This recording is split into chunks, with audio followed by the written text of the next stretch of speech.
This is the Courier 13 Podcast with Warner Andrews. My guest today is sound designer Dylan Smith. My goal with this podcast is to showcase the innovative talent and ideas that Hollywood hasn't discovered yet.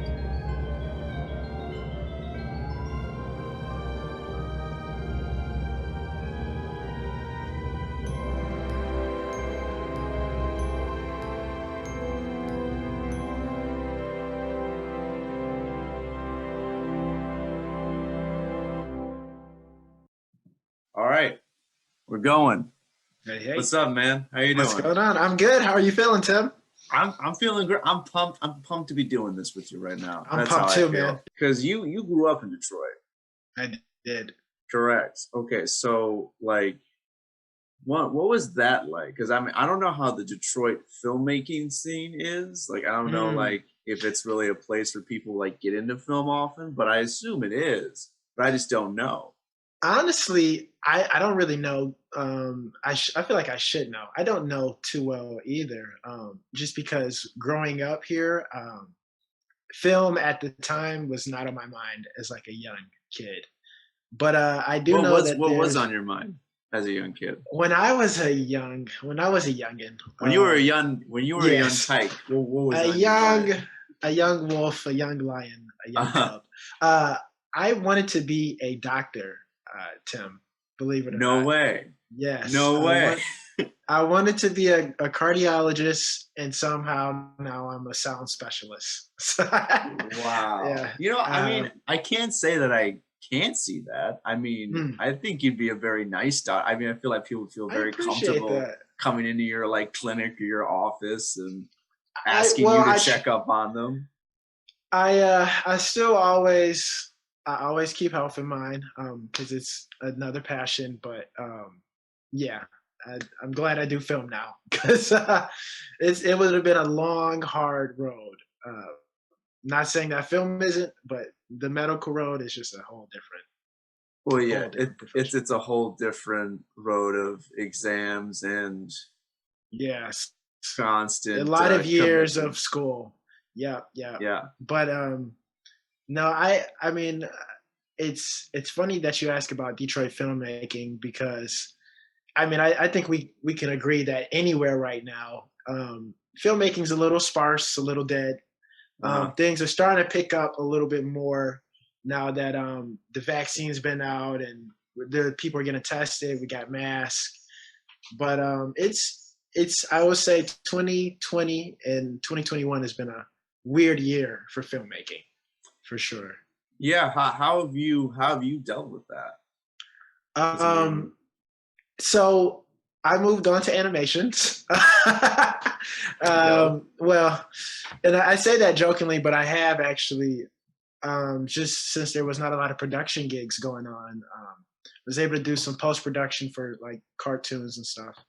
But it's been rough. It's not been fun because I love doing production sound. I love being a part of a crew. And you know, even with the COVID situations of filming right now, it's not the same interaction because it's a lot smaller already and it's the mask to mask on the entire time. So I've mainly, for me, I've mainly just been doing more post-production right now. Kind of just waiting for things for hopefully that this virus can start dying down. And then I'll get back out in the production world. Because you imagine, I mean, at least I do. I imagine that like a sound person is normally in a room with a computer, with a sound, like Pro Tools and stuff, and they're working on it. And it can be kind of this secluded, isolated job that they do. I mean, they might have an assistant and they'll be working with the director or whatever, but like a lot of it's done by themselves. But obviously, you're the kind of guy who you do both. I mean, you're the guy who's getting the sounds on the site, on production, and then you also love mixing it and creating the sound design afterwards. And obviously, you're a very personable and fun guy to be around. So appreciate it. Of course, no, it's the truth, and so it must be. I mean, of course, and I've definitely with other guests we've touched upon this, that the whole idea of community. is tampered with, or it's, you know, it's kind of lost when you're doing these isolated, you know, whether it be you're doing pre-production or post, like isolated from your crew, and you have to do these Zoom meetings, and it's not the, you're right, it's not the same. I mean, for one, thank God that we do have this beautiful source where we could talk to each other and see each other. Oh yeah. Because if we didn't have Zoom and we only emailed, oh, that would be really a living hell. But oh my gosh. Yeah, no, it's definitely not the same. But I think what 2020 has really showed me is just the importance of having and still holding on to that community, of still reaching out to creatives and just trying to work on stuff, or even if you're not working on stuff, just still talking about the creative side, because we can't let that go. You know, it's something that as filmmakers, as artists, producer, whatever you know you do, we live in a world where we constantly are feeding off of inspiration from doing things. And so when you're stuck at home and not able to do things and interact with other people, you lose that side, you know? Mm-hmm. So it's just so good that it's unfortunate that we're not able to work as effectively and efficiently as we could together before, but it's important that we still keep working, you know? Yeah, I think it's really important to be doing stuff like this, to be, you know, not just talking with your, you know, your friends, but just other people who you want to connect with is huge. And you're right. We can't lose that, because it's almost like a muscle. Yeah. Like if you know, collaborating and communicating, and even if you just want to call it networking with people, it's a muscle. It's like a thing that you got to practice. Mm-hmm. And if you're just, you know, staying on the sidelines and kind of, you know, allowing yourself to be sort of thrown back by all this, it gets weak. Figuratively, you could say. Figuratively, the fatigue. Like, you're, you know, you're not going to be as sharp, and you're kind of going to be a little lost. Mm-hmm. So, no, it's and what we do. I was just going to say, but what we do with filmmaking, it's honestly just a huge team sport. Like, and that's what I love most about it, is like it's no I in just making a film. Like, you have to rely on the next person and the next person to make sound, by yourself. Camera. Yeah. So I that's what I love about it, honestly. What is your favorite part of filmmaking? Can I ask you that? Yeah, you can definitely ask me that. All of it. I mean, because it's like, I don't know, each part, especially when you direct something, because then when you're a director, you got your hands in like in most of the process. Definitely, like your hand, definitely. Like, you know, obviously your producer, if you have a producer, then your producer's going to do things that you're aware of, but you're not necessarily involved with on the day-to-day. So that's maybe one thing that you kind of don't have to do. But everything else, like, what I love about being a director is, you know, you get to, because people like you, like sound people, bring their own creativity, bring their own thing. Writers bring their own creativity, their own thing. Production designers, because I get to form relationships and have that, you know, ability to collaborate with a variety of people. Definitely. And a variety of artistic abilities. I think that's my favorite part of it. Yeah. You get that variety. Yeah, there's just so many different perspectives all going into one story that it's like, I love it because you're checking off the box of what everyone likes. Like, yes. There's some things I have in mind when I do sound. There's some things you have in mind when you do sound. And it's like we're both just working together to fill both of those boxes. So, right. And normally what happens is you'll find the thing when there's like a consensus. Yes. Like, you know, and that's why, I mean, on the episode that I just put up with Tom, we were talking about, he was like talking about how he collaborated with an actor and how the actor would ask him questions about scenes, and he would ask Tom questions that Tom didn't even think about. And he was like, whoa, I wrote the script and I didn't even think about what you're Isn't asking that funny? me right now. That is funny. Yeah. It is.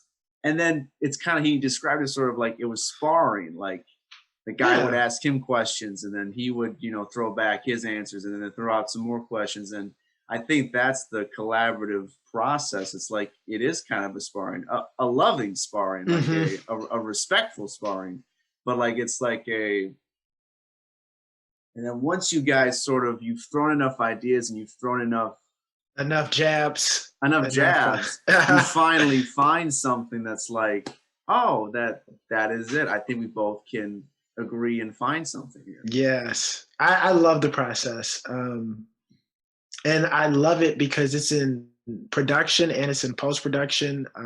I don't do pre-production. I'm sure it's even in that. But I just love the process of working together to get to that spot, Yeah. Those moments are the best moments.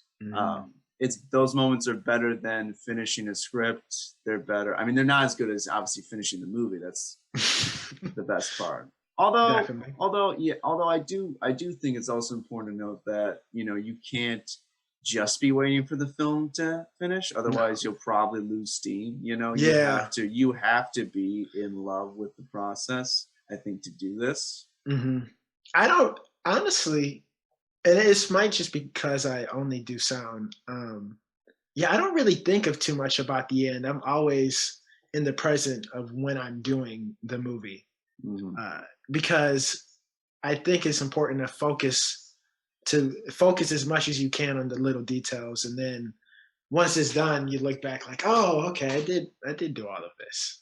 Nice. Right. It's because you need to. Because you when you're in I guess when you're in the battle or you're in the fight, because every movie feels like a fight to get it done, like willing it into existence. You have no time to think about the end result. Sometimes you only can think about, what do we need now? Like, what needs to happen now? What decisions do we need to make right now? Oh my gosh, especially when it's production and you're running a couple minutes behind schedule, and it's that do or die, like, okay, we got to shoot this, shot A, B, and C, like this and that. Oh, it's so much adrenaline. It's so much focus going on. It feels like, I don't know, it feels like the final moments of like a game 7 or something. It's honestly, it's a lot. It's intense. It is intense. Every day on set is intense. Yeah. It has its own intensity because time is money, and me and Jimmy learned that hard on the time. We learned that hard. But yeah, it was a great lesson, and we really figured out how it worked. And it's but one thing that I find comforting is like if you assemble a team that is so great, which is, we had a great team, obviously, for the climb and, all the stuff that we plan on doing in the future. It's like, once you feel confident that like, okay, I know what I want and I got a great ass team to make it happen, then all you gotta do is focus in and then make the decisions when they need to be made. And that is stressful, but all the other stuff that you could stress about even more, like in the background, is already taken care of. Well, yes, that's going to be fine. Oh yes, no, it's so comforting and reassuring. Because I can tell you, I only think about sound. So if I had to think about like where the camera's going to be and the lighting and gaffing, my brain would, So it's so great that I've had the luxury of working with such a great team on the climb. I've worked with a lot of great production crews just in general, and people are always like, "Wow, like how do you do the sound?" But I always think like, "Wow, how do you do what you do?" Oh yeah, so you're always in awe of the other person. Yeah, you've spent the time to become good at what you do. So I mean, sound doesn't. I mean, of course, you gotta execute, you gotta do it, but sound doesn't really intimidate you. No, like not anymore. It did at first when I was a young boom operator, but no. Once that's the thing that I love is once you get to the point of you've done a few movies, you've done a few productions, and you just feel comfortable. It's the best, you know. Well, I guess what I want to know is I want to know about your journey. I want to know about how you got here. So you told me that you wanted to be a cardiologist. Yes. So please explain yeah, how did I the get shift? Yeah, the shift from that to where you are right now. How did I get from the heart to the ears? Yes, that's a good way of putting it. Yeah. That is a good way. Yeah, so literally a majority of my life, I've always thought I wanted to be a cardiologist. I wanted to be a doctor because I love human anatomy. And I always thought the heart was like the dopest thing. Mm-hmm. And so I went to college at DePaul University originally to go to med school. Oh. Yeah. Okay, so at DePaul, you were still like, I'm going to be a doctor. I had to have like a serious talk with myself and think like, is this really what I want to do? Like, what else am I passionate about? And I realized one thing that I always found myself doing ever since I was a little kid and I thought I wanted to be a doctor was I always did music. I always made music, produced a lot of just music for fun. And so I had the idea of trying to join the music school at DePaul. Mm-hmm. Did not pursue that only because the music school is very classically based and I haven't like picked up a piano like for real in a couple years. Yeah. So I was like, okay, I'm not going to do the music school. So what else could I do where I could still, pursue my passion of music and sound? And that's when I discovered that DePaul had a sound design degree course. And I talked about it with my advisor, talked about it with some friends and family. And I ended up, pursuing it and loving it because I'll be honest, not really until college, I never cared about film and film audio like the way I do now, like never previously. Mm-hmm. And I really joined the film school so that way I could still pursue like music and scoring and stuff like that, but taking the classes and really paying attention to how the art of filmmaking and how movies are made and the sounds that go into them. I fell in love with sound design and sound in general, not just music and score. Mm-hmm. And so just from there, like I said, it was intimidating in the beginning, as I'm sure any role in filmmaking is. But just actually being part of sets, watching and studying a lot of good filmmakers and a lot of good sound in movies, it just helped me get to where I am today. So it's been good. That's really cool because it seemed like it was a happy accident.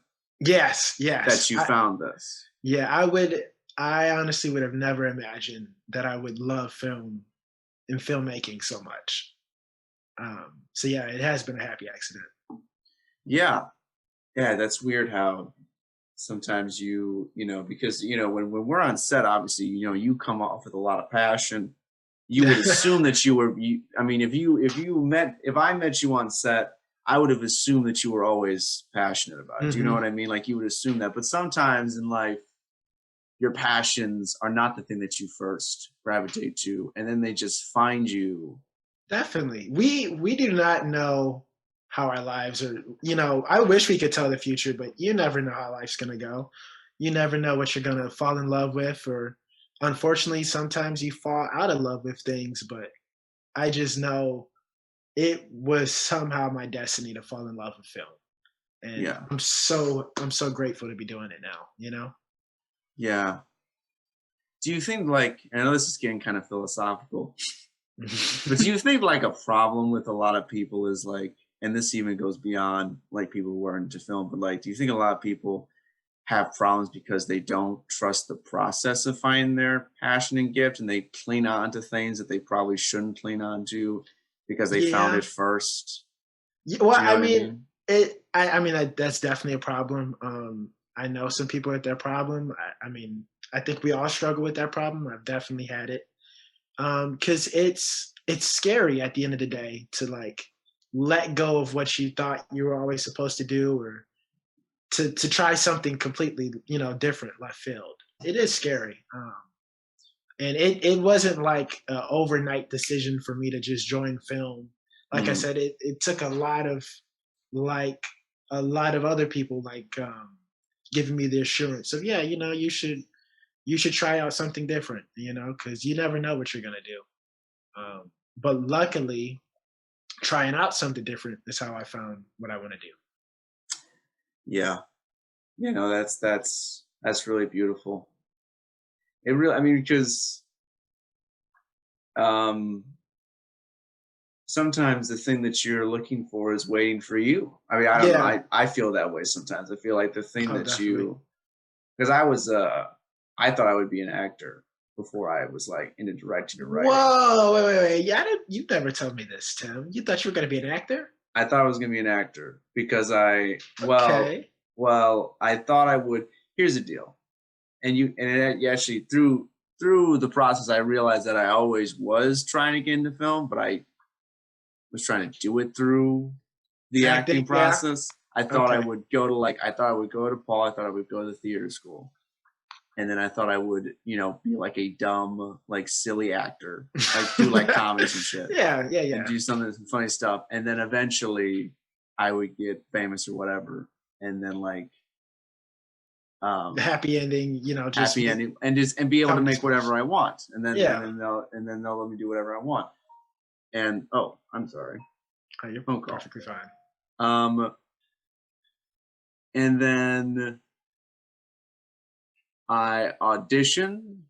I got a call back and I didn't get in. Okay. Yeah. And DePaul was the only theater school that I even auditioned for. So you could probably already see how not that committed I was to it. I only saw it as sort of like a one path. Mm-hmm. But then I've told the story on the podcast before, but then my dad took me to like a DePaul screenwriting conference, like the Courier 12 conference that they hold. I know exactly what you're talking about. And then I was like, oh my gosh, I could just write the movie. I could just make the movie. Why do I have to go through all that acting? and I don't want to, crap on actors. No, of course. Why would I go through all of that? Yeah. I didn't have to, and just make the stuff. So you never know.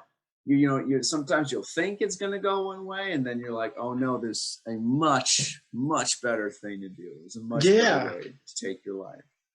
That's dope, because that means now when you direct, you come at it from the lens of an actor as well too, which I think is really important. Like you kind of would know how to. You have to know how an actor feels, I guess.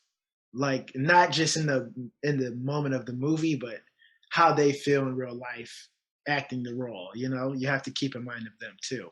You have to sympathize with the process. Yes, that's you have to sympathize, because at the end of the day, and we talked about this on the last show, but like obviously it's as a director, it's your vision, but they're the ones on the screen.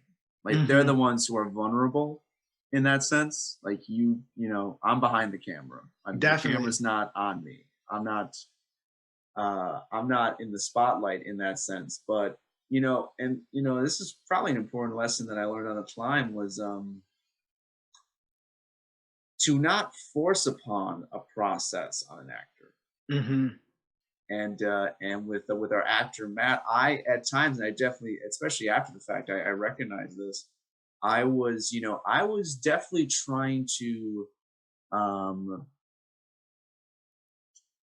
I was putting expectations on him to adhere to a certain process, like us having certain conversations about the role, us having a certain amount of rehearsals, because I just feel like those things are important. Definitely. I mean, to the process.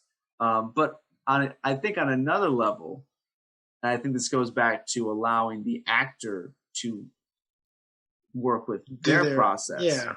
I think, you know, and I'm sure Matt would agree with this if we were talking, he had other ideas of what his process would be. He felt like I feel like he felt that he needed to not rehearse it as much and to kind of go at it, you know, feeling fresh each time. And I was kind of combating that, I think, a little bit, because I kind of had my own idea of how it should go down.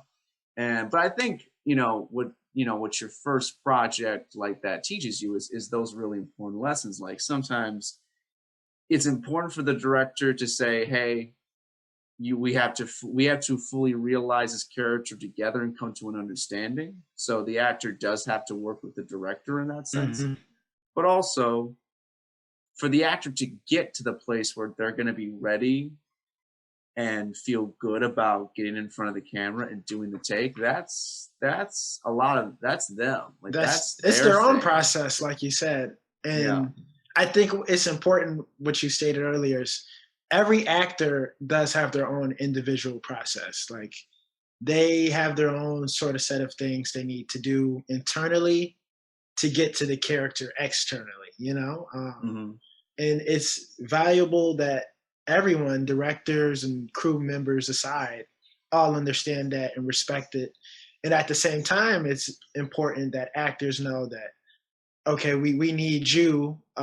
We need you, of course, for this movie, but you also have to adhere to certain expectations of the crew members and the director itself. So like you said, it always comes back to like working together to find that common ground and make the magic happen. Right. Making sure that it's not one-sided. Can I ask you a quick question? I just thought of something. Of course. Ask me anything you want. Whatever you got. Just ask away. I thought of it because I don't know why it came to my head. But I was gonna ask, what is like the scariest part of filmmaking to you? Like when you're in the production, yes. Like in the trenches, like in the production? When you're actually I guess the scariest thing is just making sure that you're always prepared for every scene. That you know, and I definitely learned this on the climb, is that when your crew members ask you a question, you better have an answer. You better have an answer. Like you better have an answer, and not a vague answer, a very specific answer to what you want. And when your actor like needs you to tell them, okay, what do you want?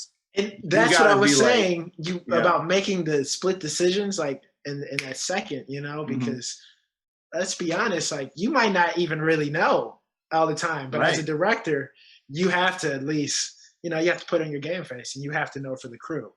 Exactly. Right. Yeah. I guess, and I wouldn't recommend this, but I guess if you don't know an answer, create one and just, you know.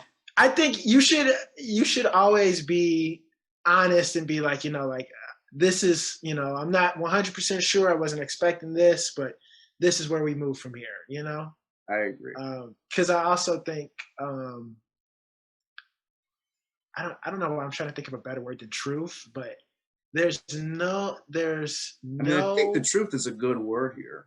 Yeah, I think like being truthful and honest is one of the most important characteristics of working on a film.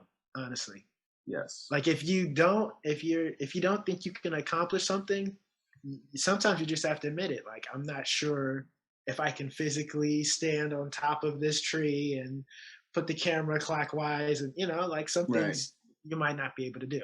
So then let's just because then when you're honest, then your crew can be like, okay, well then what's the next option? Like then what's the next best thing that we can do since we can't do this?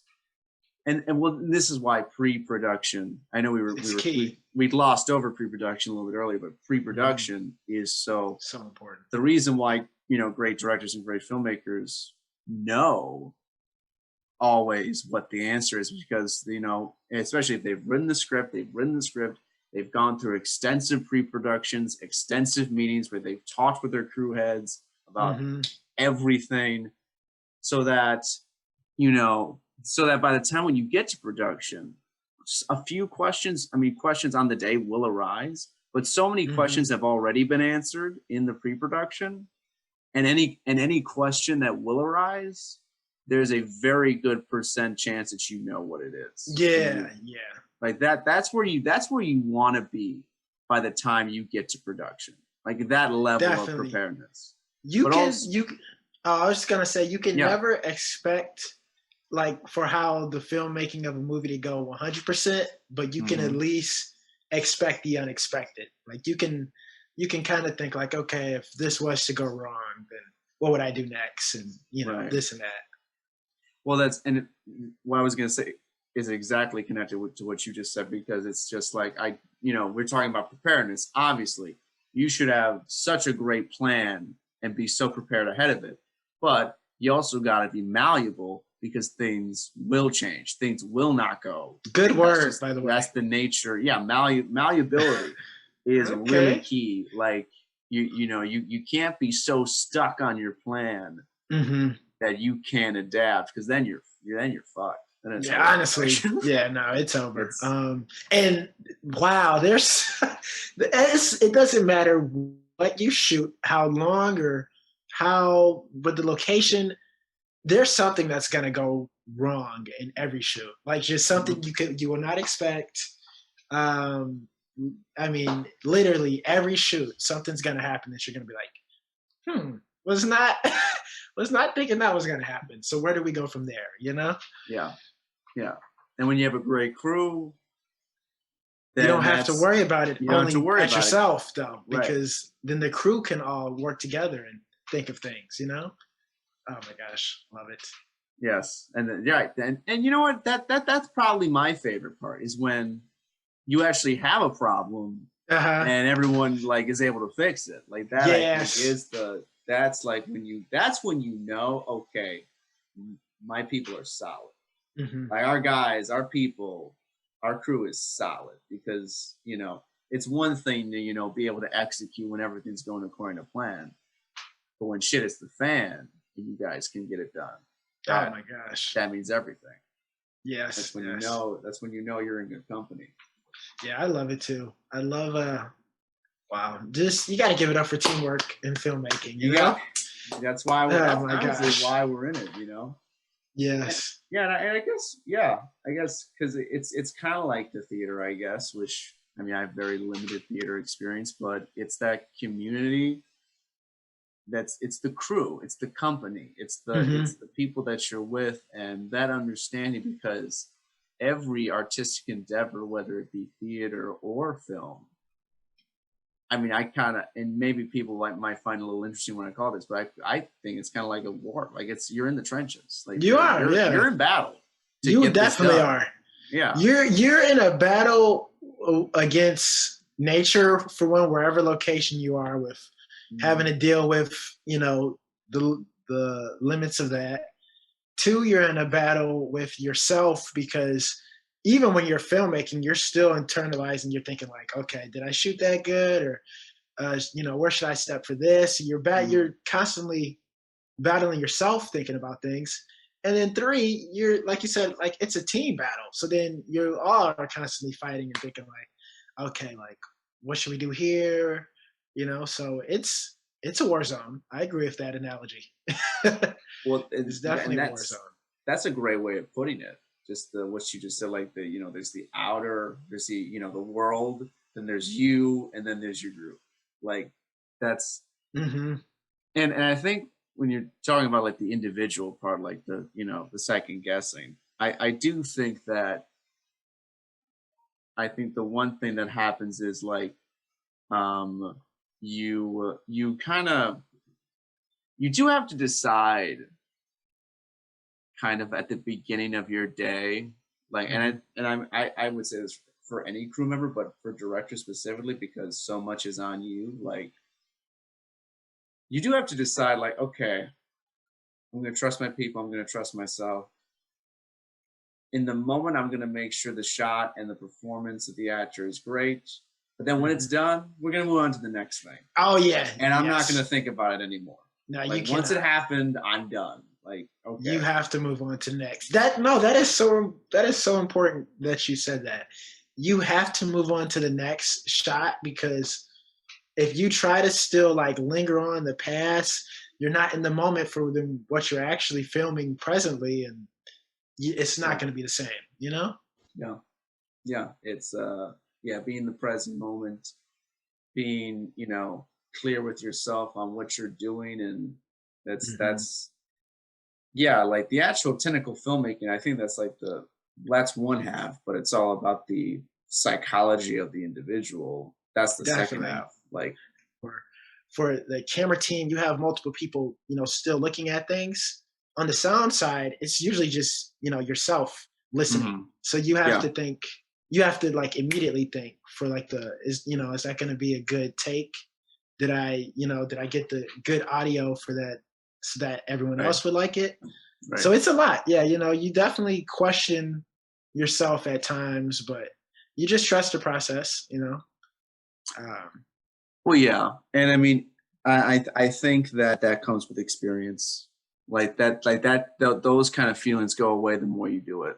The more you've done it, you're like, obviously I'm always a little nervous that something might not go right, but I've done this a good amount of times. So I know I'm gonna, as long as I'm focused, I'll get it right. If you're not a little nervous, then I do think that's a little problematic. I do agree with that. Yeah, I think having nerves helps you. Yeah. It keeps you it forces you to be focused, because you're like, I don't want to fuck this up. Yes. I don't want to mess this shit up. Okay, and it's so high energy when you're shooting too. Like, I agree with the analogy of a war zone, because, you're constantly, right. It's perfect though. Yeah, it's that's the thing. Like, filmmaking I don't think it is for everyone. You do got to be like the right person, because I think there's certain people that can do the war zone, and there's certain people who are, you have to be good at responding at challenges quickly. I think that's the one thing that like that's detrimental to doing film, and some people either have it or they don't. Like, you might be really good logistically in other areas, but if you're not able to think very keen and very fast on the spot, you're gonna struggle a little bit.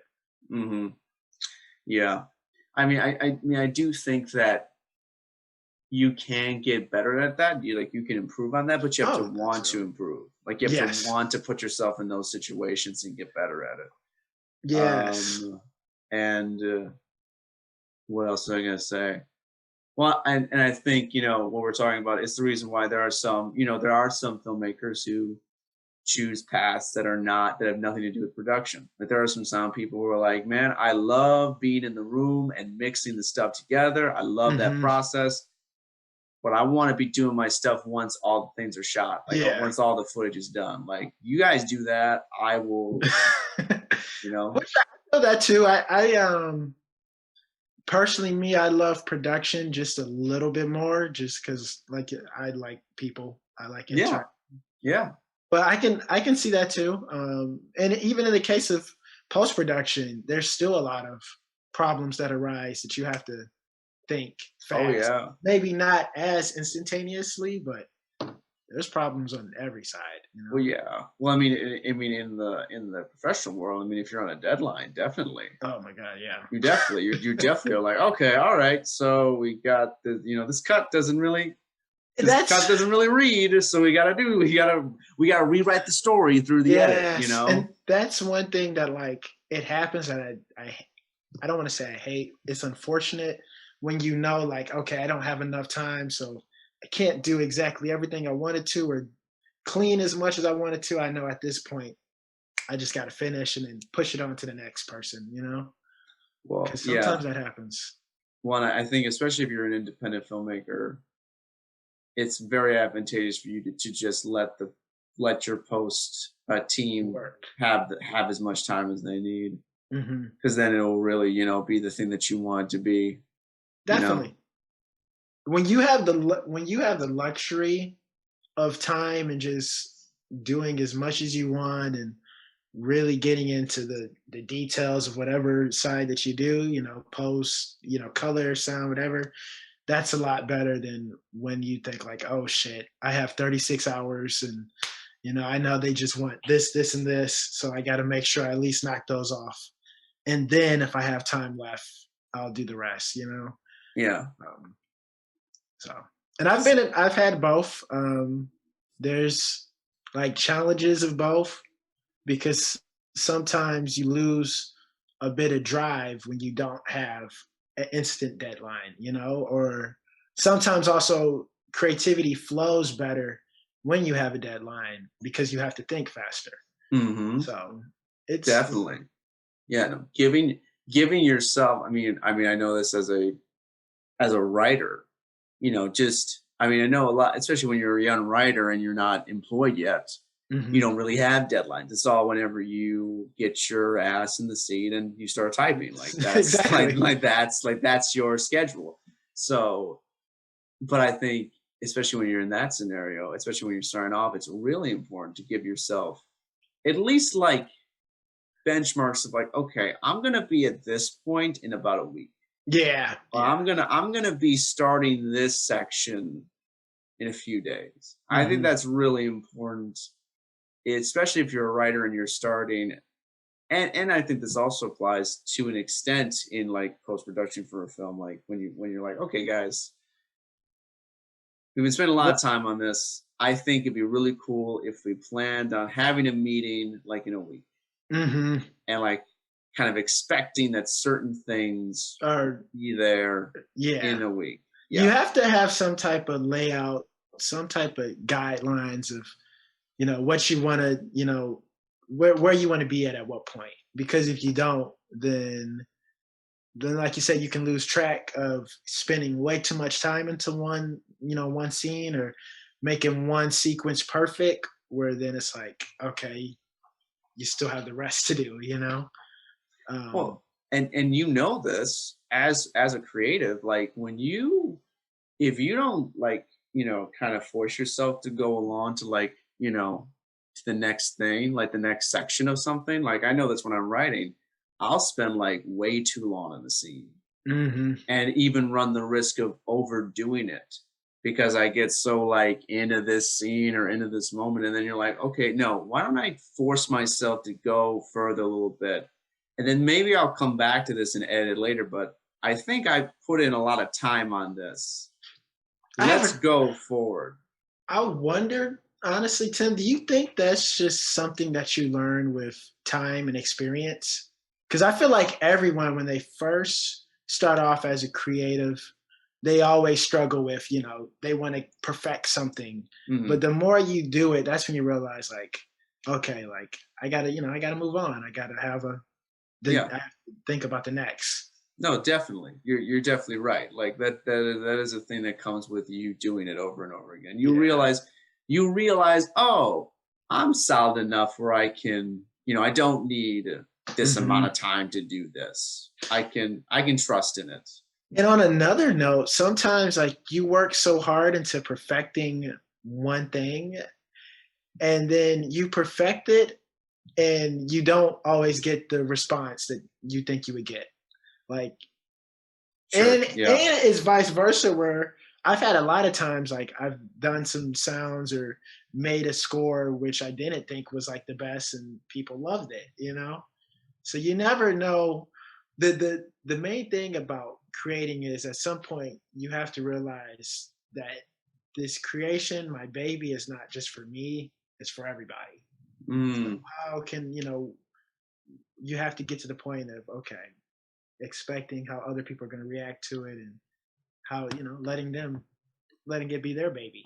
Yeah, no, that's super important because I think it gets weird when an artist is just making something for themselves and only with themselves in mind.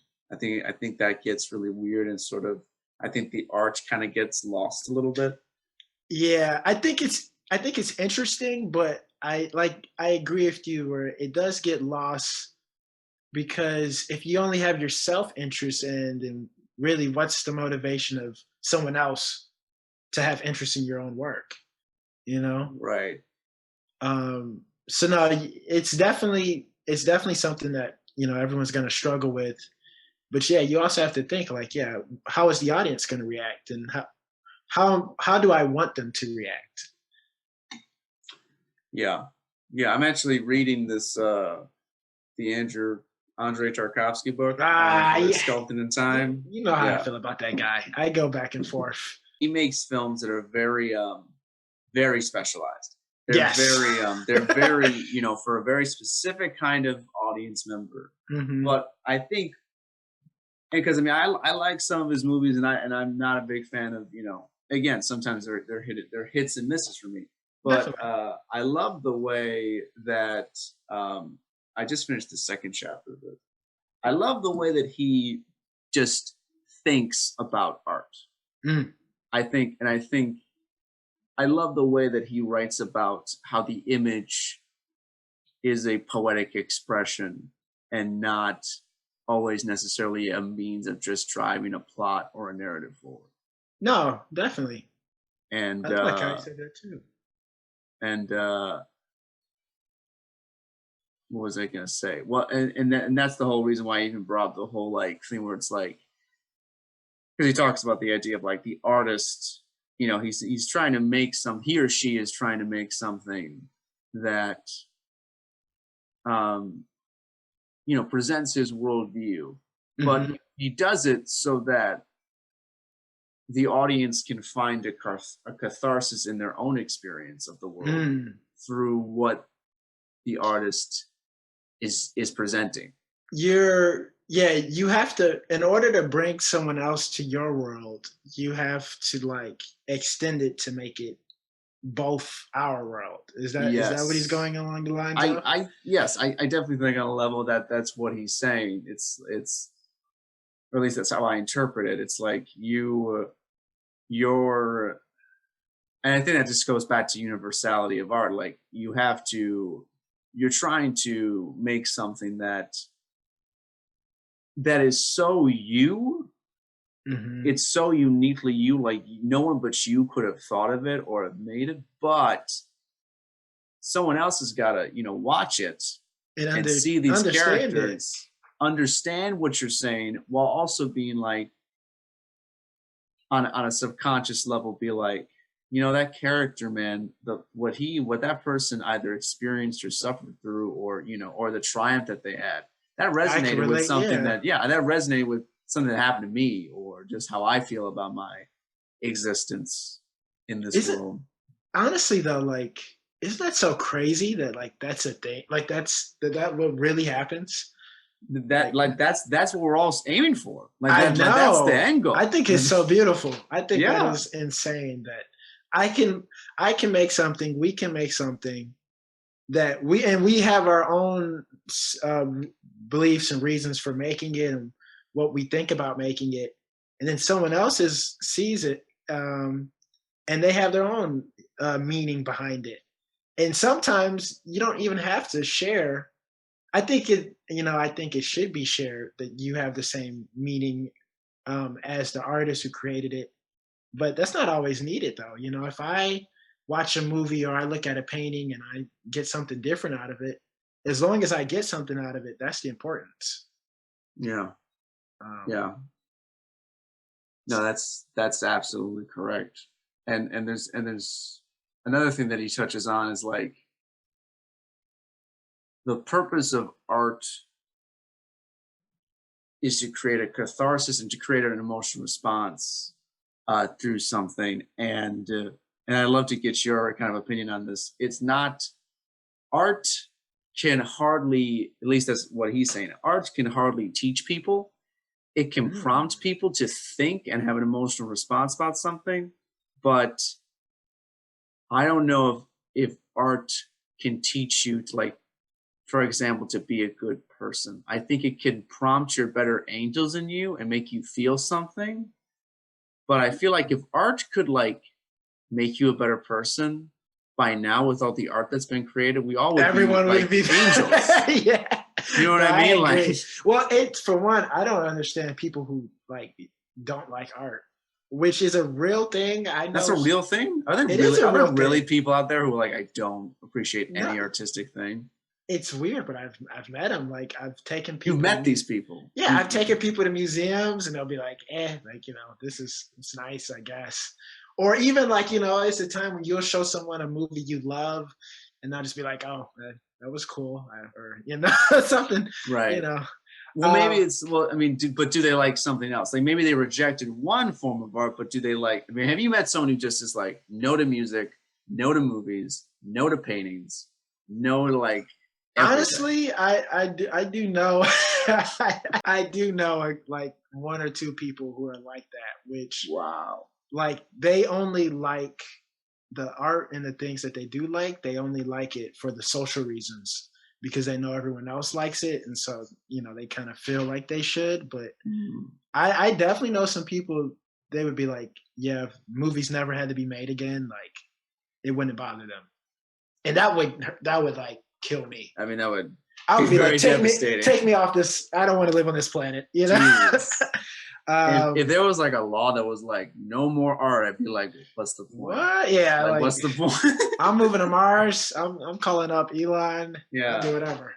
Yeah, Elon. When's this shuttle? When's this happening? But what was the original point you made? Because I was gonna say something to that art. Like can't teach, like it can't like it can't change. Like I think really what it is like you can't make an art that's just like all about you trying to explain to someone how to live. Do you know what I mean? Oh, like, okay, I agree with that. No, I do agree with that. I think like the purpose of art is not to instruct; it's the purpose is to make you feel. Okay, it's to inspire. Yeah. In a way. Yeah. I agree with that. You said the purpose of art is to not make you think, but to make you feel. Not to not make you think. The purpose of art is not to instruct. It's not to be like it's not to be like I'm your teacher now. Listen to me. It's I'm gonna make you feel something, and let's see your response to that. Oh, okay. No, I do agree with that. Because I was gonna say I do think art makes you think. I don't think, like you said, I don't think art can definitively teach you something, this and that, but it can make you question why you think about something the way you do, and then that will inspire you to learn something new. And so in a way, it teaches you like that, but it's not gonna be like this and this and this. Yeah, I guess. And I think catharsis is just the right word, because like it's like you're letting something out when you witness really great art, like it's how you feel, and then that could present a change with you, but the art isn't telling you how to change. There's no like it's not like a manual of like because we've all witnessed art where it's like it's kind of like what's the word, preachy? Yeah, like definitely. It's like we're definitely trying to tell you how to think, and then most people I think are not receptive to those pieces of art because I don't like it for the most part. I don't like it. But yeah, I mean, I think that's kind of where we're getting at here. It's like art isn't about making people just think the way that you do.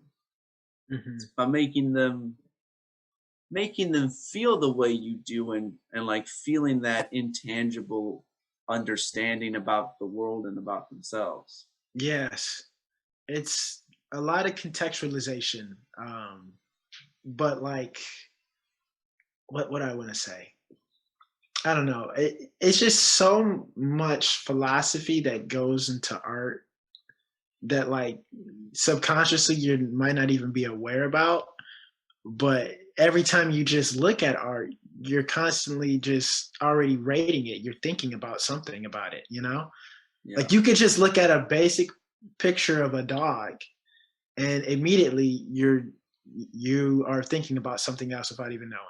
Like you're thinking about the dog that you had when you were growing up that passed away, like, or you're thinking about your neighbor's dog who always barks at you when you walk out the front door. I mean, you know.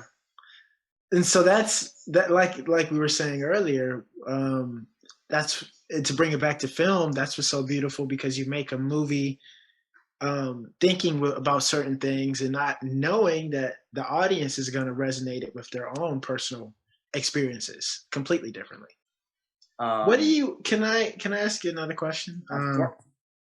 I don't know why I always ask. I get it, because you feel like you're being interviewed. So it's weird. Like, yeah. What do you? I was just gonna say, like, what do you do creatively outside of film, like just for yourself? Well, I do this. This is one of the things I do. Potting too. Yes. Outside, of course, writing television pilots, television shows. What I do. That's what my desire, my true desire is. And you've written novellas and poems as well, correct? Too.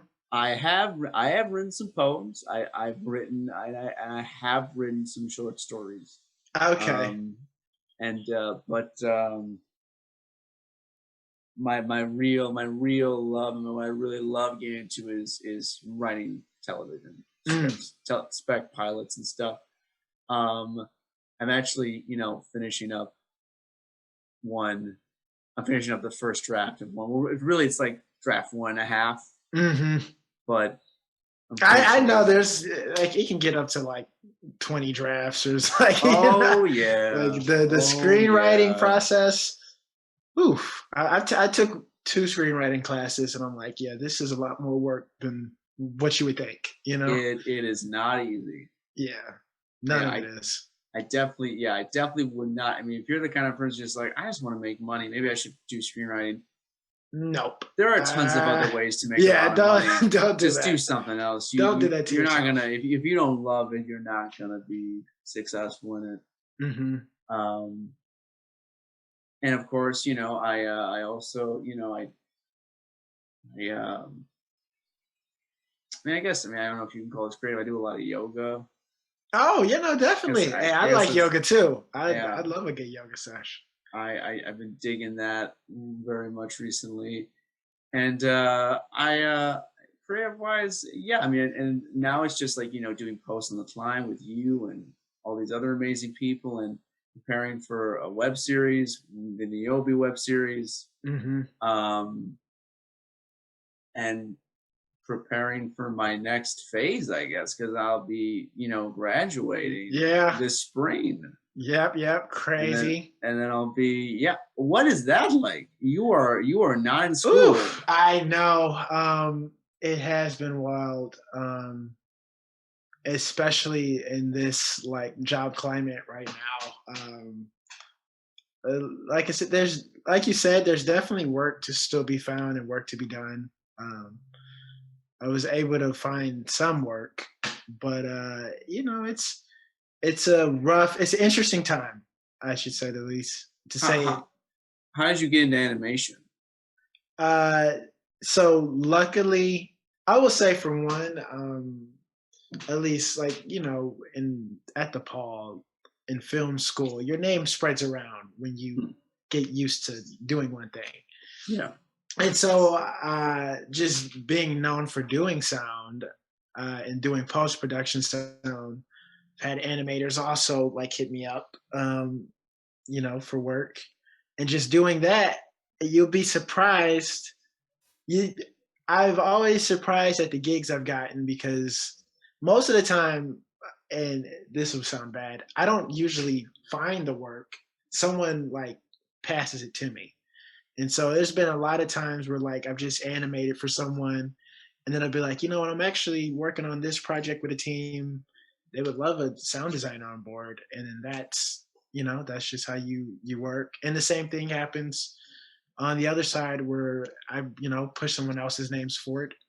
So it's really just been, I don't know, just like my name going around in little spots, I guess. Now, I want to know this because I'm not a sound person. Mm-hmm.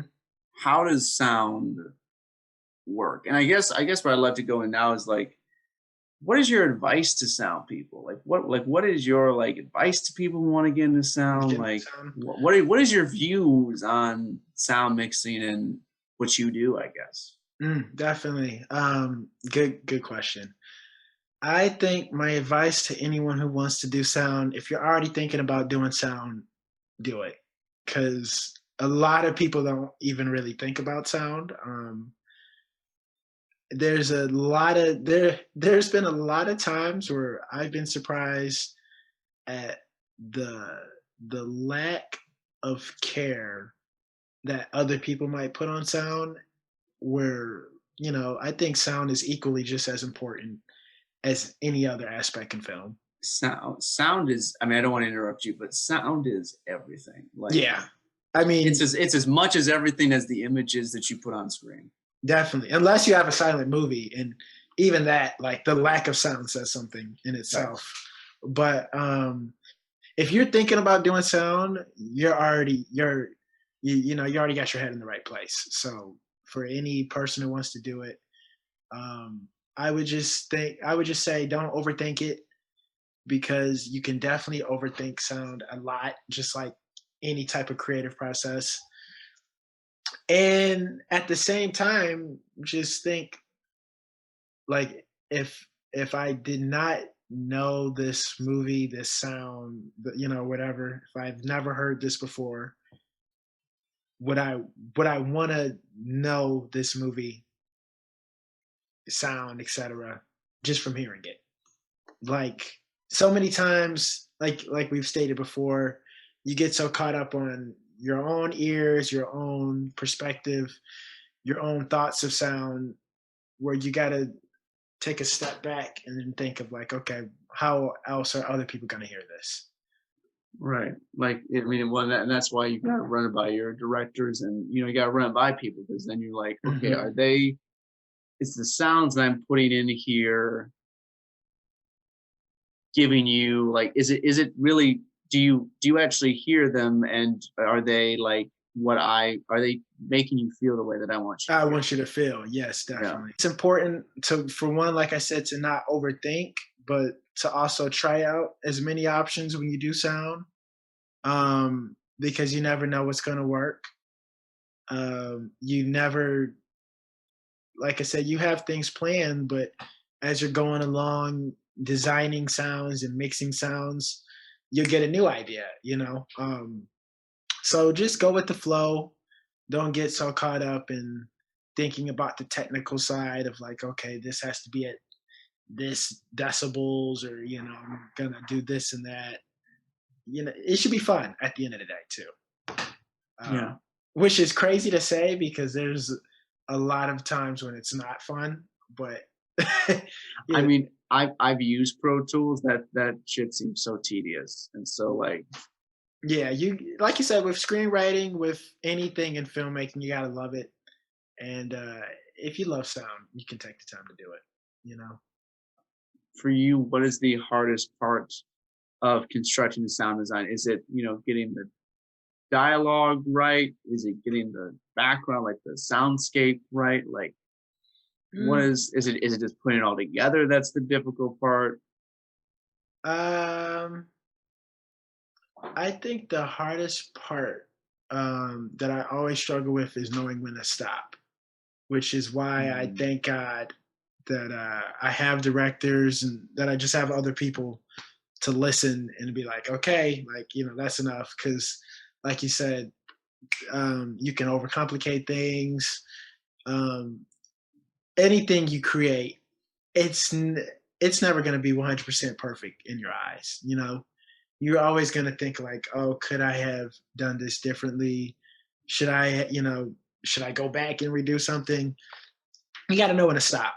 And so that's always been my hardest thing that I struggle with, that, like I said, now I'm getting better with just doing, having the experience. But yeah, you just got to know when to stop and trust in the thing that you created, Where do you get ideas for sound? Definitely, I do get ideas from watching other movies, for one. And that's why I love to always ask directors or anybody I'm working with, for a movie, cartoon, video game, whatever, like, what are some references that you have for me to watch or listen to? Because everyone, it's, I honestly, I don't, and this might not be true, but this is what I believe to be true. I don't think you can create something 100% solely from your own, what I want to say, just like yourself, like you're always inspired from something else, whether you know it or not. It's never fully original. Yeah, it's never fully original. That's the correct word. So I like to ask directors, like, what other, like, what was your inspiration? What did you have in mind? So that way I can watch and get in the headspace of them and their writing, and then apply it to my sound. Yeah. I mean, sound is so, it sounds simple because it sounds like you're just, putting the sounds and they correlate to what's happening on screen. But what you're really doing is, your job as a sound designer is not only to fill in the noise and fill in the sound for what's been recorded on set, but you're also mixing it and blending it and adding in sounds, other sounds that will make the audience feel the mood or the psychology of the characters that the director is trying to pose in the scene. Definitely. It's very philosophical, which I always think is best to know what did the directors have in mind when they were writing. I like to think about how the character is feeling, because ultimately you want that to resonate in the sound. Sometimes, like I said, I like putting in a lot of sounds. I like movies that have a very diverse sound design, but for it to not be in your face. But not all movies, not all scenes or moments need that. Like, sometimes you just need just one barren sound, or you just need something that's straightforward. Yeah, you just need something that's straightforward. Sometimes you need sounds that are going all over the place and get left and right and close and far. It just depends on what the scene, what the character, what that needs. Yeah. Oh gosh, I just lost it. It's all right. It'll come back to you. Yeah, I'll come back. Like, because I think that many people who are not filmmakers, who are just, they just watch movies and they love movies, I don't even think they sometimes notice, like say like a big moment where like a character has a defining moment, or like films and like moments in films that you remember and resonate with you emotionally. The reason that they resonate with you is not just because of the writing, it's not just because of the actual performance. I mean, it is because of those things, but it's also because there are, and even if there's no score in there, the sounds that the sound designer picks, and like the sounds in their footsteps, the sounds and how that they walk, the sounds and how the air moves around them, that all plays into effect of how you take in that moment. And without you, Dylan, you specifically, without you and without people like you, you don't get that effect. Yeah, you don't get that special magical moment. No, I mean, what you said is 100% true.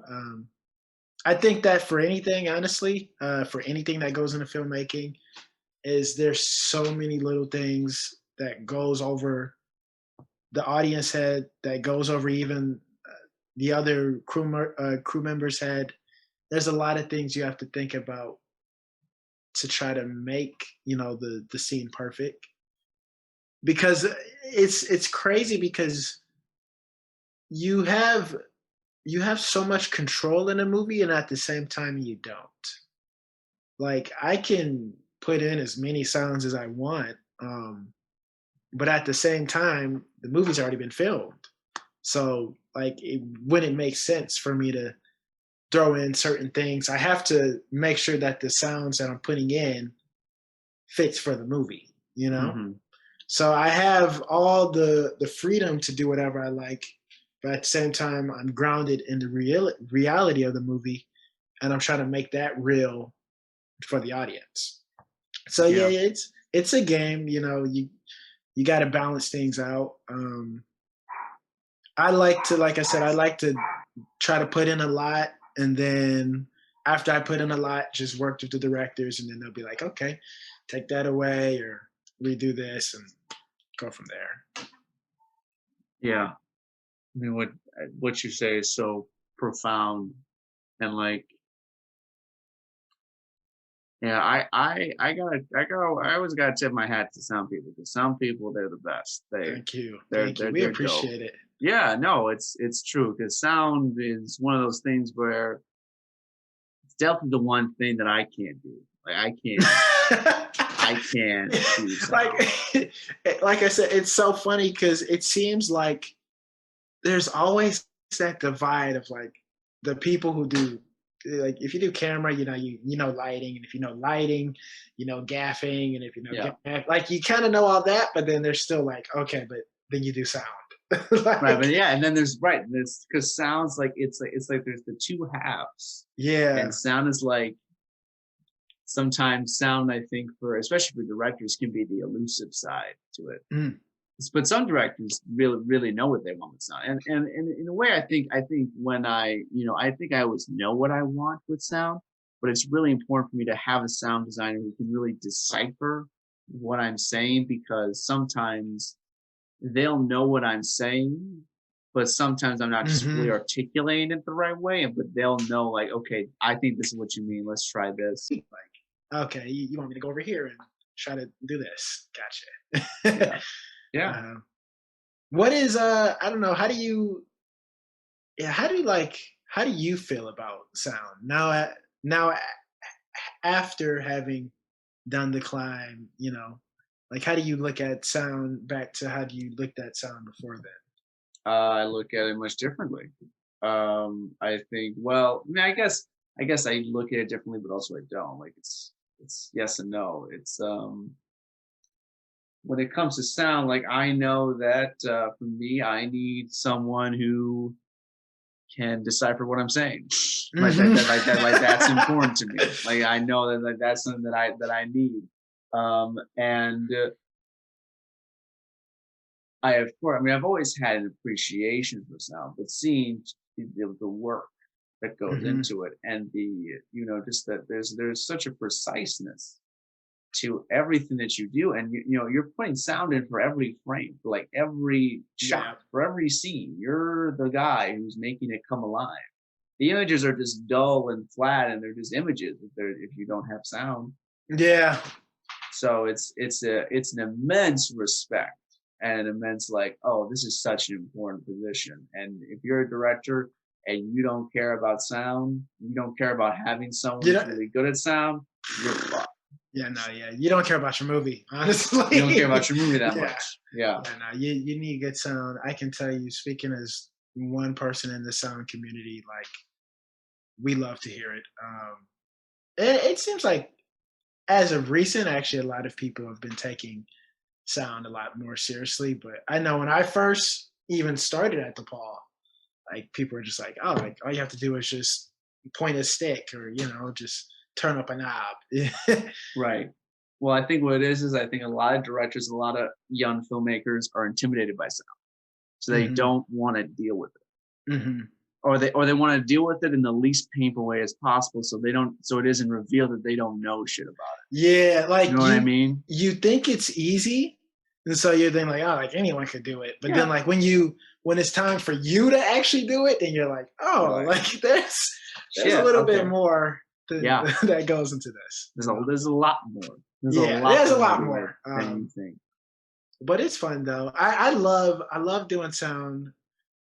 Sometimes it kills me. Like, it kills me because, like, I'll forget that I'm only supposed to do sound. Like, I don't even know the other side too much, but I want to help out. Like, literally during the climb set, like, there was times like like, I can move this light for you guys. And they'd be like, no, like your sound just, that's your thing. Yeah. I mean, in the film business, we love to cast people. So when we know you as the sound person, we're like, no, you're the sound person. That's what you do. Yeah, I was like, I can help you, take things down. And they're like, no, like just your sound. We need you for that. I was like, okay. We need you to be ready for sound. We need to be ready with that. Yeah, but no, I love it though. Yeah, I love the role. I love all the roles.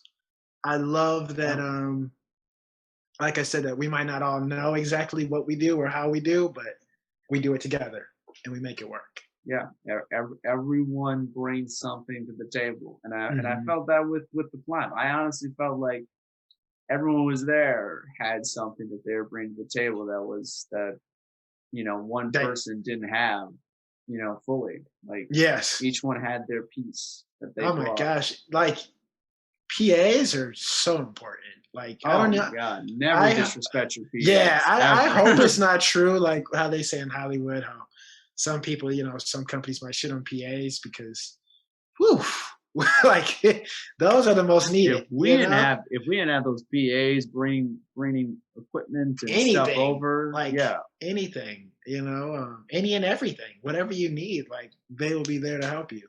So me personally, I don't want to. It's like I don't want to say what I want to say. I don't view any one job more important than the other. I just view them all differently. Like I think every role has honestly the same amount of importance. Well, yeah. If you lose one of those roles, like if we lost one of our people, like for whatever reason, like one of them had to leave early on the plot, that would make things so much harder. Yes. So much harder. Oh my God. Like, so yeah, no, I mean, obviously everyone's doing a different thing, but it's all very important and valid that they get the most respect possible, because it's like, if we don't have you, or we didn't have Rowan, or we didn't have Danielle or Jasmine, we didn't have, if one of those people goes, the movie's done. Yeah, movie's done. We gotta reshoot. We gotta push this back because wow, can't be that way. Can't be that way. I also think like the best sets and the best moments on films are when things go wrong and like you have to like figure it out together. Yeah, and that's when like friendships are formed. Like yes. I mean, that's when, because I met so many people that I just have so much respect and love. Like, I mean, you, Rowan, I think they're amazing at what they do, and the level of professionalism. Doris, I feel the same way. Oh yeah, she killed it. Everyone did. Oh my gosh. Danielle, I already have respect for, but after that, there was just even more respect, and that's the experience that you want to have. Definitely, you want to have the experience when you leave it and you're off doing the next thing. You're just like, man, I love those people. I would ask them to do anything again. I don't know if I've just gotten lucky. I don't think I've ever had like turmoil within the crew, like for any of my productions. Like, thank goodness, Thank goodness. But yeah, no, that is so important that like everyone treats each other with respect, and like, okay, we might not understand everything we're doing, or at times you might not even understand why this person is doing what they're doing, but it needs to be done. That's all you have to know, Yeah. That's why I think we love it. I love it. We love it for that reason, and of course we love it because it's movies and it's the images and it's telling a story through images, and that of course is amazing. But there's so many pros to it. There's so many pros to that lifestyle, that way of being. It's an art just as much as the film is, as it is making a film. Like that is very artful and very stylish in itself.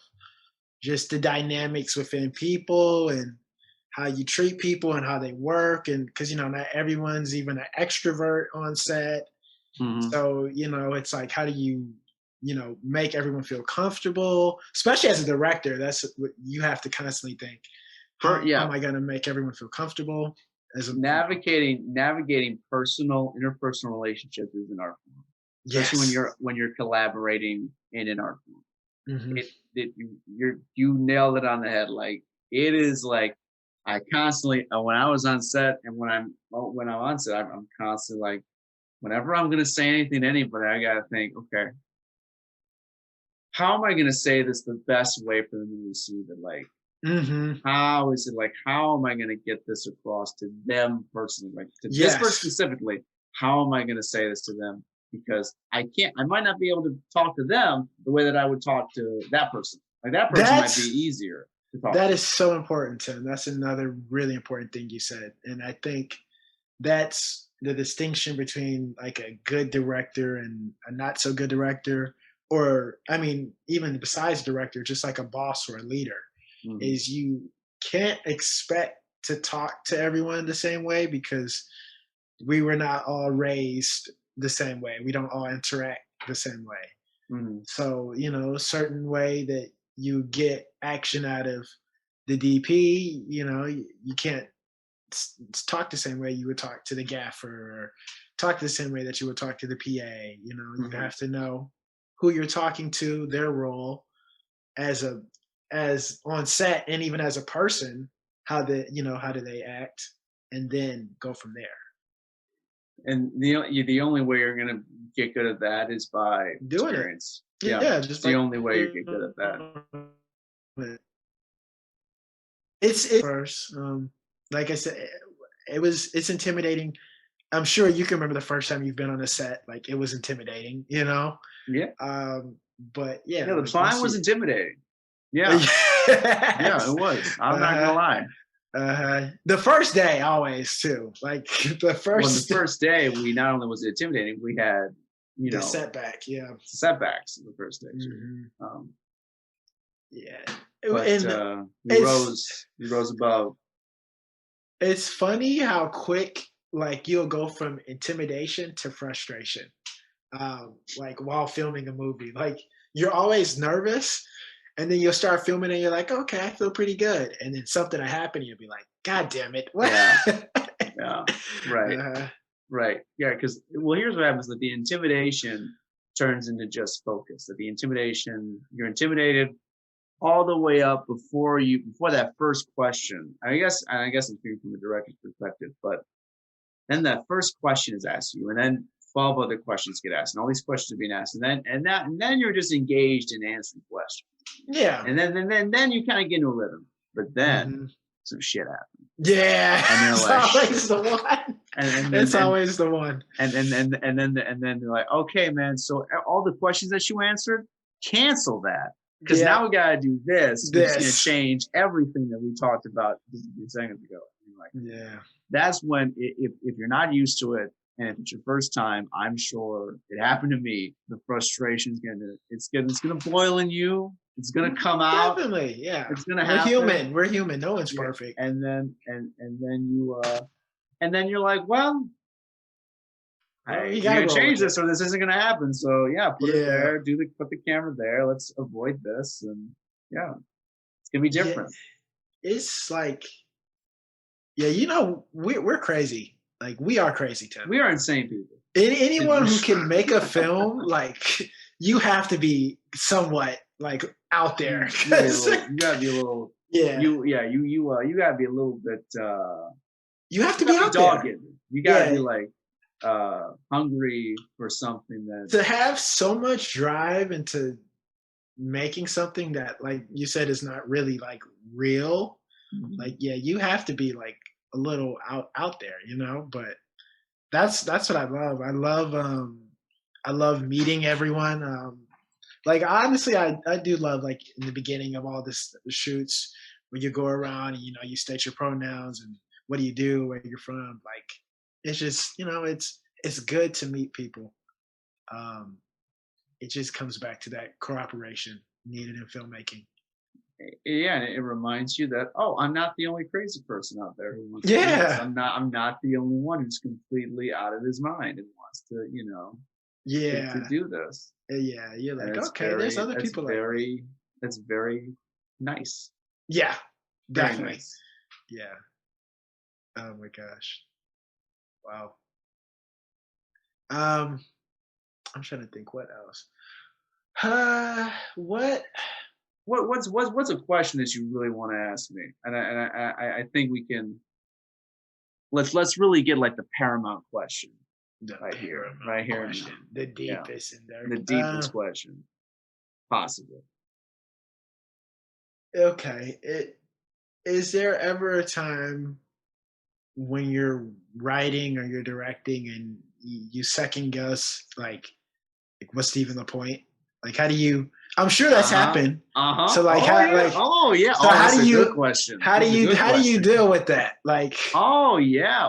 Oh my god. Because it's different when you're like the writer or the director and you're the creator. Like I like even if I kind of feel that way, I know okay I'm working for someone else's vision and dream, so I can't just quit on them, but you created this baby, really, you started it. So like, how do you deal with like those feelings? I'll tell you this, and I definitely don't think I've ever told you this. I haven't told really anyone this. During like when things got really crazy on the fly, like just everything was changing on the fly. Mm-hmm. We had to cut so many shots on the shot list. We had to, every scene was like, can this even happen? There were definitely moments because I don't know, because I guess, and I think, when especially when it's your first time, and I think for every film set, when you're a director, you have to let go of your expectations of how things are going to go and how you're going to react and how you're going to come off, because things change so much. I felt that just because it was my first time, I was really hard on myself. And I really thought that I was like, because things were getting so crazy, I just assumed like, oh, well, this is my fault. Mm-hmm. The way that, the reason why things are so crazy and, so high stress because, I made mistakes. So I honestly, there were definitely moments, and I think I did talk about this to Jimmy after the fact. Like there were moments where I was like, am I even cut out for this shit? Yeah. Am I even cut out for being a director? Honestly, I honestly asked myself those questions. Like when we would be done for the day and I would go to bed at night, like me and Jimmy would talk about the shots for the next day. Like we would get ourselves prepped up and like mentally ready to go. But then I would go in bed and be like, damn, whoa, like I gotta face the madness another day. Like, I gotta do this again, and will I be able to do it? But what got me out of that? And then that's the important part. What got me out of that was, what happened the next day? We went back to the cabin. And we did that shit again. Yeah, we did it. Yeah. And then we did it again. And then the next day, I might have felt uncomfortable. I might have felt insecure. But then, what I do, I still had the desire to go back the next day and get those shots and get that done and do it better the next time. That was, and I'll even say this, once we were done shooting, we took a little break I didn't look at the footage right after. I took a break from it because I was feeling a little weird about things. I was feeling like, I could have been better. I know it was my first time, but I just had that very, the self. Yeah. I was really hard on myself, which I think, self-conscious about it. Yeah. Which I don't think is necessarily wrong because it means that you really cared. Mm-hmm. But there is a limit to how hard you have to be on yourself. Yeah.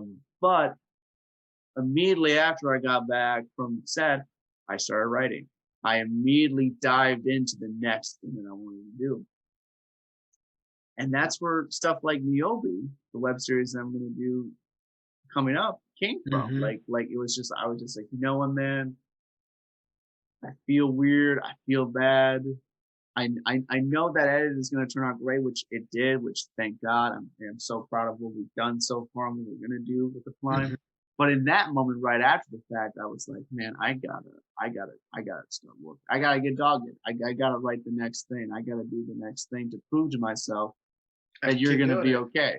Yeah. That everything's gonna be fine. And well, I guess what I can say to everyone watching is, well, I'm still doing it. I'm still doing it, and I'm very excited for the climb, and I'm very excited for what is coming next. And I am no less passionate and no less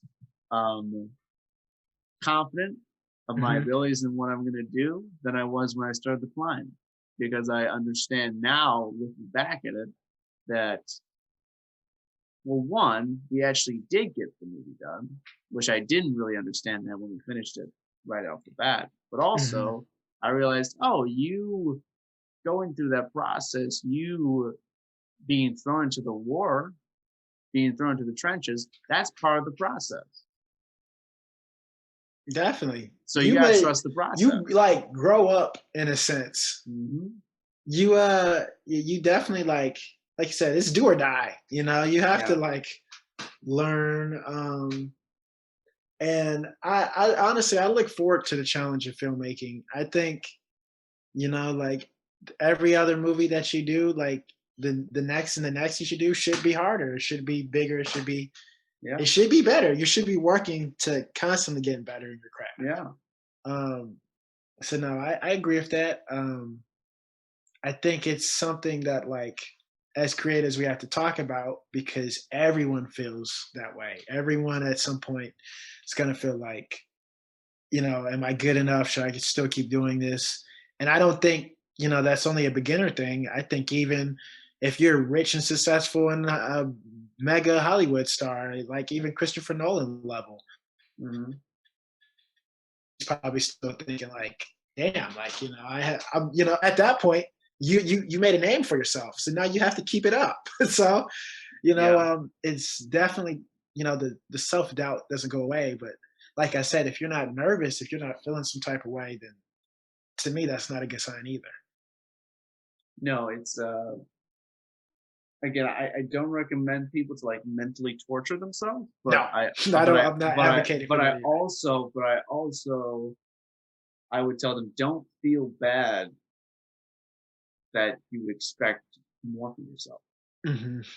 Don't feel and don't feel bad that you may have moments where you doubt your decisions and you like look up at the ceiling and you're like, fuck, you know what I mean? Like don't feel crappy because you've had those moments, because I know a lot of great filmmakers who have those moments. And they didn't stop just because they got a movie done.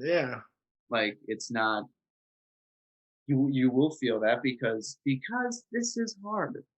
This is honestly very hard. This is not easy. We're still learning. We're always learning. Yes.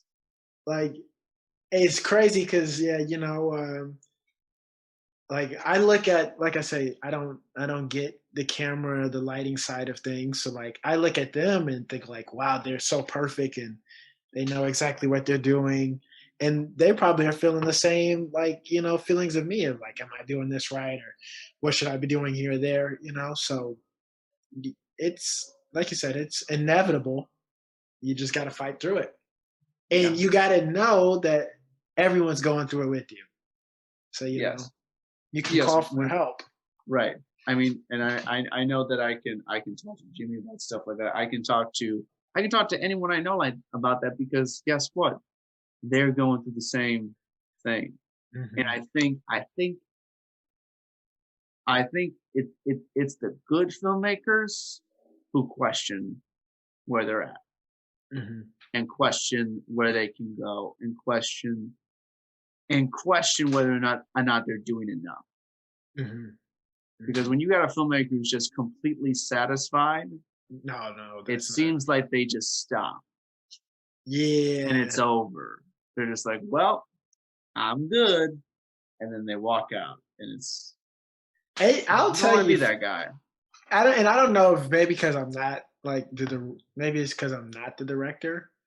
But every time like we finish for a day, I always feel like, wait, we're finished? Like, no matter how long the day is gone, and even when it's gone so so fucking long, I'm like I feel drained.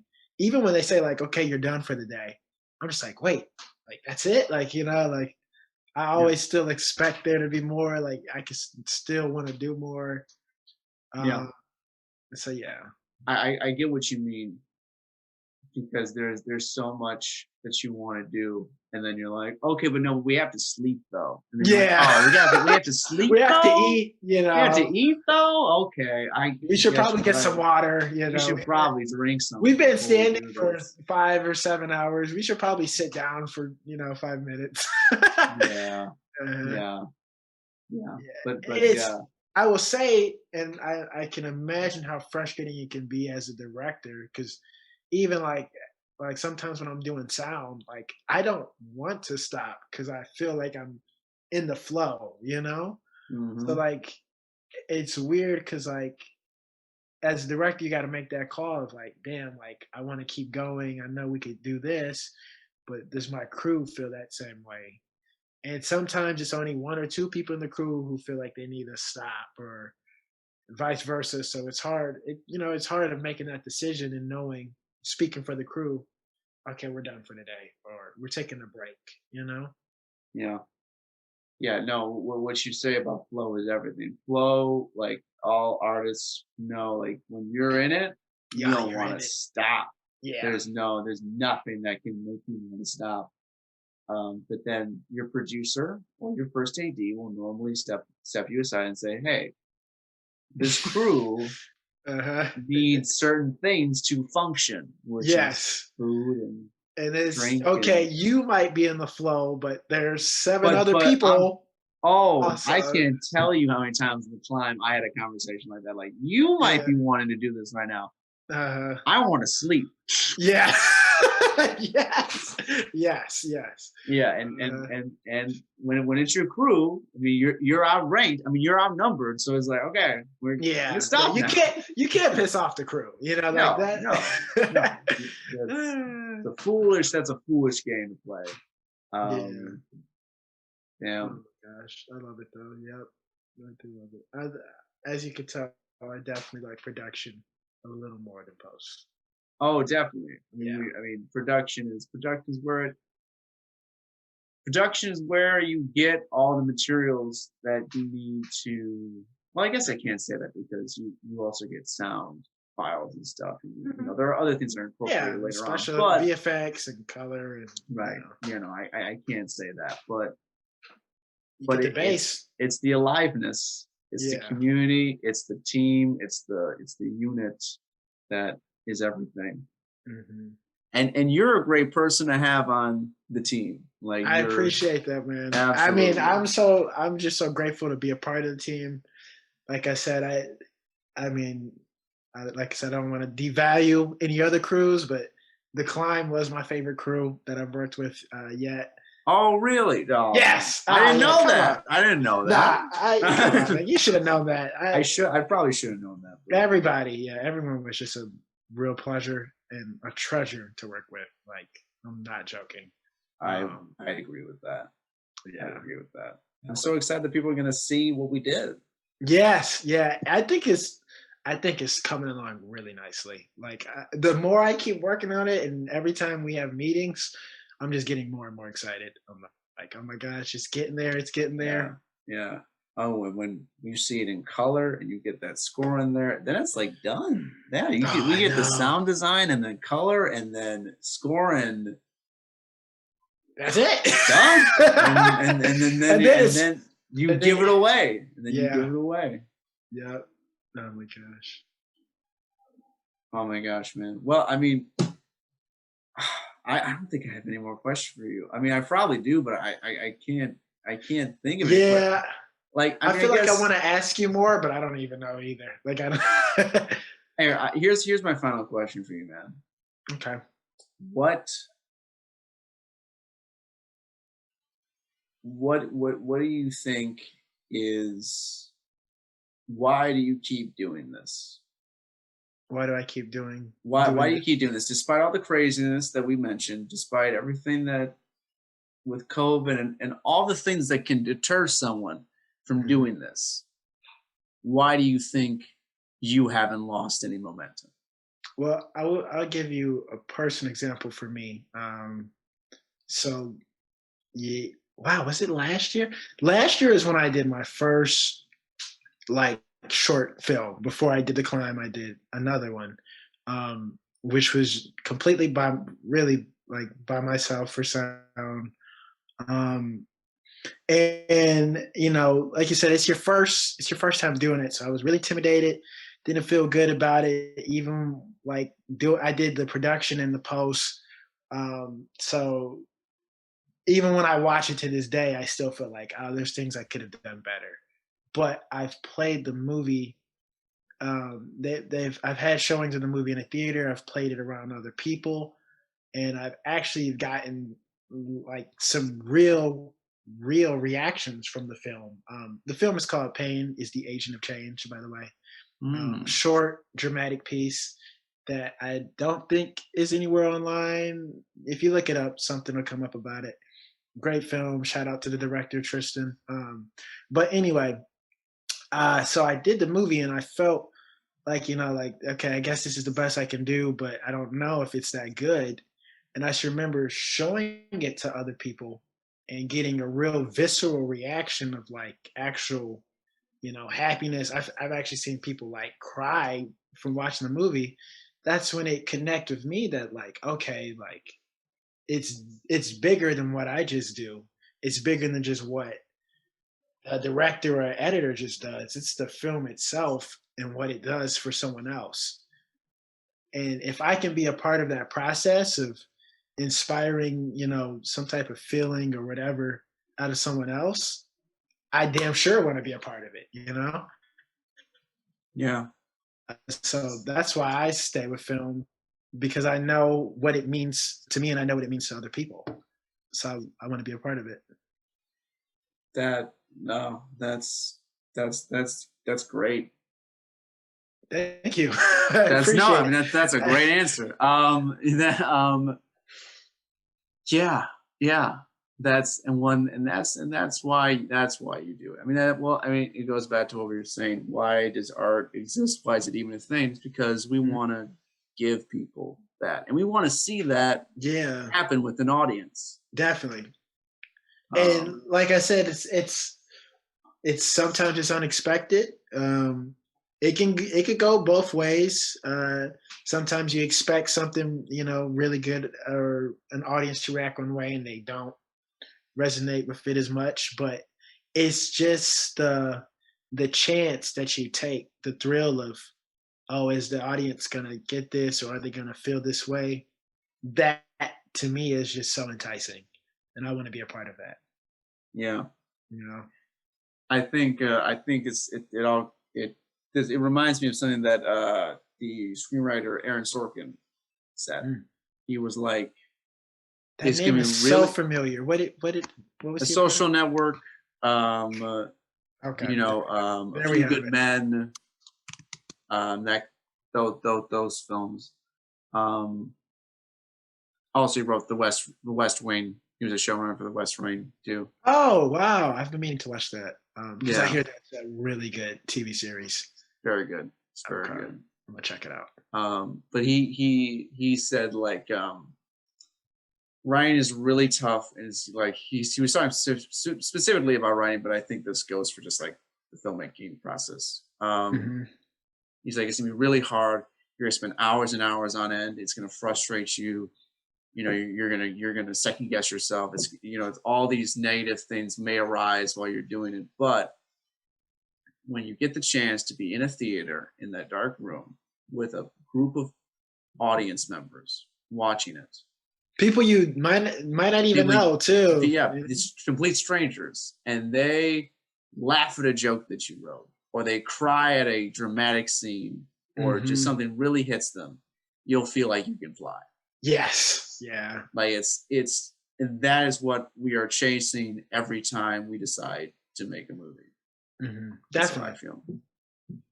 Well, we're gonna keep chasing it until we're gonna keep going, man. We're about to get it soon, you know. So yeah, we're about to get that soon. Oh yes. my gosh, man! I can't tell you how much I've enjoyed this. Thank you, Tim. I've enjoyed this too. Just our talks. Like, I mean, this is great that we finally. It's been a minute for us to have this podcast. Yes. But just the talks that we've had outside of it being recorded has always been very insightful, very profound. Yes. So I appreciate it too, man. Yeah. If I had to define this conversation in one word, it would be profound for me. Also, you're just such a nice guy to talk to. I really just love you and appreciate you as a human being. So thank you so much for. Thank you, man. I love you too, brother. Wanting to do this, man. I feel honored that you would want me to. Well, I mean, if you heard me, I'm not. Sure I did hear you, and that it's an honor for me to have you on here. I mean, I feel like we're just gonna like completely just gush over each other for the next 5 minutes. I want to do this again. Please, if you ever feel the desire to come on, I'll definitely have you on again. Perfect. And, just let me know. And well, I'm gonna call you. We'll be on a call tomorrow, right? Yes, we will be. Well, I'll see you on Saturday. Okay. All right, my man. Thank you so much. And I'll talk to you soon. All right, man. I'll see you later.